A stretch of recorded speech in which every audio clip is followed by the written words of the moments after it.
کا حکم دوسرے لوگوں کے لیے تو ماسز کا معاملہ یا پارٹی جوائن کرنے کا معاملہ، طاقت کو بنانے کا معاملہ ریزرویشنز کے لیے ہے، الیکشن جیتنے کے لیے ہے، یا پاور حاصل کر کے دولت کمانے کے لیے ہے، یا فیشزم کو قائم کرنے کے لیے، بہت سارے ہو سکتے ہیں۔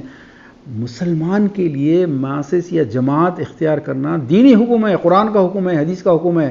قرآن کہتا ہے وَاعْتَصِمُوا بِحَبْلِ اللَّهِ جَمِيعًا، ایک جمعیت، ایک اجتماعیت اختیار کر لو، ایک اجتماعیت میں داخل ہو جاؤ۔ کوئی فرد ایسا نہ رہے جو اذان سن کے جیسے نماز کے لیے دوڑتے ہیں، ویسا ہی اجتماعیت جب آپ کے پاس موجود ہے تو اجتماعیت میں داخل ہوئے بغیر کوئی شخص نہ رہے۔ اور یہی حدیث کو مسلم نے کوٹ کیا ہے کہ جو من فارق الجماع شبرن، اگر ایک بالشت بھی جماعت سے دور رہا وہ، فماتہ فمیتۃ جہلیہ، وہ جہلیت کی موت مرا۔ اتنی سخت بات نہیں ہے دوستو۔ تو جماعت اختیار کرنے کا حکم بہت سخت ہے دوستو، لیکن مسئلہ یہ ہے کہ ہر حدیث پر ہم عمل کرنا چاہتے ہیں۔ جیسے ہی الجماع کی حدیث پیش کی جائی، سب سے پہلے اسکیپ کرنے والے اہل علم جن کو یہ حدیث معلوم ہے دوستو۔ کیوں؟ اجتماعیت اختیار کرنے سے، جماعت اختیار کرنے سے رسپانسبلٹیز آ جاتی ہیں، ایک لیبل لگ جاتا ہے۔ لوگ لیبل لگانا نہیں چاہتے، رسی توڑا کے بھاگنے والے جانور کی طرح ہر آدمی آزاد رہ کر قوم کی خدمت کرنا چاہتا ہے۔ یہ قیادت کی سب سے بڑی مجبوری ہے کہ لوگ ماسس بن کے ساتھ نہیں جاتے، اسٹرینتھ آف ماسس قیادت کے ساتھ نہیں ہے۔ دوسرا جو قیادت کا مسئلہ ہے دوستو، جیسے بیک بون کی اہمیت ہے، ویسے قیادت کی بیک بون جو ہوتی ہے وہ ہے مال۔ جیبوں سے مال نکالو۔ قرآن میں ایمان کے بعد جب بھی تذکرہ آتا ہے یا تو نماز کا آتا ہے یا انفاق، یا نماز کا حکم ہے یا پھر جیب سے مال نکالنے کا حکم ہے۔ لیکن جب لوگ مال جیب سے نہیں نکالیں گے تو پھر وہ قیادت کیا کر سکے گی؟ جیسا میں نے مثال دیا، بغیر پیٹرول کے گاڑی تھوڑی چل سکتی ہے۔ اگر مال ہو تو ماسس خریدی جا سکتی ہیں، اگر مال ہو ایڈوکیٹس خریدے جا سکتے ہیں، گوگوئی خریدے جا سکتے ہیں، ماسس ہو تو میڈیا خریدا جا سکتا ہے، اور اگر یہ نہیں ہے تو پھر آپ اردو اخبارات کے تیسرے چوتھے صفحے کے اوپر ہی ہمیشہ شائع ہوتے رہیں گے۔ دوستو پہلے میں چاہوں گا کہ آپ ماسس کی اہمیت کو سمجھ جائیں۔ دوستو ماسس جس کے پاس ہوں، لاکھوں کی تعداد میں جہاں ماسس ہوں گے، میں ایک ویڈیو بتانے والا ہوں، بہت اہم ویڈیو ہے، دیکھیے 2 منٹ کی اسی پروگرام کے اندر۔ ماسس ساتھ میں ہوں گے، میڈیا آپ کے ساتھ چلے گا، پولیٹیکل پارٹیز آپ کے ساتھ چلیں گے، میڈیا ماسز اگر ہوں گے تو گورنمنٹ میں آپ کا شیئر ہوگا، پارٹنرشپ ہوگی، پاور میں شیئرنگ ہوگی۔ ماسز کی طاقت کیا ہوتی ہے دوستو؟ جیسے ایک مثال میں دینا چاہتا ہوں کہ آج چند ایک آئی ٹی سیلز کے ورکرز جو دن رات محنت کر کے بغیر تنخواہ لیے جو کام کر رہے ہیں پورے سوشل میڈیا پہ، بلکہ پورے ہندوستان کی گلی گلی میں، پورے ایسا پریزنٹ کر رہے ہیں جیسے پورے ہندوستان کا صرف ایک دھرم ہے، صرف ایک ہی گاڈ ہے، جیسے ایک ہی کتاب ہے، حالانکہ ایسا کچھ نہیں ہے۔ ادھر ٹیملز کہہ رہے ہیں we are not Hindus, Dalit, Ambedkarites, Sikh, Christian, اب تو کئی مراٹھے بھی کہنے لگے ہیں کہ we are not Hindus, Lingayat صاف کریں کہ وی آر ناٹ ہندوز، آدھے سے زیادہ ہندوستان کہہ رہا ہے کہ وی آر ناٹ ہندوز۔ مگر کچھ ماسس ایسی ہیں جو ایک جماعت کو، ایک فیشسٹ جماعت کو اتنی طاقت دے رہی ہیں کہ وہ آپ کو انویڈرز کہہ رہے ہیں، آپ کو فارینرز کہہ رہے ہیں، آپ کی مسجدوں کو، مندروں کے اوپر بنائی گئی ہیں یہ الزامات دے رہے ہیں، اور کامیاب ہیں، سکسیسفل ہیں پورے ہندوستان کا ذہن بنانے کے لیے۔ آپ لکھتے رہیے اپنے اخباروں میں، کچھ بھی نہیں ہونے والا ہے۔ یہ ماسس کا پاور ہے دوستو۔ اگر ماسس اگر ہوں آپ کے ساتھ اگر پولیس اسٹیشن ایک 200 آدمی چلنے کے جا کے وہاں پر کھڑے رہنے کے لیے تیار ہوں تو کوئی پولیس آفیسر FIR نہیں پھاڑ سکتا، اور اگر پھاڑے گا بھی تو من چاہے جیسا چاہے الزامات نہیں لگا سکتا۔ آپ کے سامنے ڈاکٹر کفیل ہے، آپ کے سامنے صفورہ ہے، حیدرآباد کے اندر جو ہے عورتوں کے اوپر غداری کا، سیڈیشن کا چارج لگا دیا گیا۔ کیوں؟ کیونکہ انہوں نے NRC کا جلوس نکالا تھا۔ دوستو یہ ماسس کا پاور ہے۔ آپ لوگ اگر اس ماسس کے پاور کو نہیں سمجھیں گے تو یہ قیادت کچھ نہیں کر سکتی۔ پھر آپ کہہ رہے ہیں کہ قیادت ہماری کیا کر رہی ہے؟ دوستو قیادت کچھ نہیں کر سکتی۔ ہم کو اسلام کے دیے ہوئے حکم کے مطابق سب سے پہلے ماسس کو جوائن کرنا پڑے گا۔ قیادت کی جو تیسری مجبوری ہے، پہلے ماسس، دوسرے مال، تیسری مجبوری یہ ہے کہ آپ کا وقت چاہیے دوستو، آپ کے انرجیز چاہیے، آپ وقت دینا نہیں چاہتے۔ آپ یہ ویڈیو دیکھیں گے تو آپ خود اندازہ لگائیں گے کہ آپ جس فیکلٹی آف لائف میں ہیں، آپ کا جو بھی پروفیشن ہے، آپ کی جو بھی صلاحیت ہے، جب تک کہ آپ ایک اجتماعیت کو، اپنے پاور کو، اپنی قومی، دینی، کلچرل طاقت کو جو بڑھانے والی جماعت ہوگی، اس کو آپ اگر اپنی صلاحیتیں نہیں دیں گے تو کوئی بھی جماعت، کوئی بھی قیادت کبھی کامیاب نہیں ہو سکتی۔ میں ماسس سے کیا مراد ہے ہماری، یا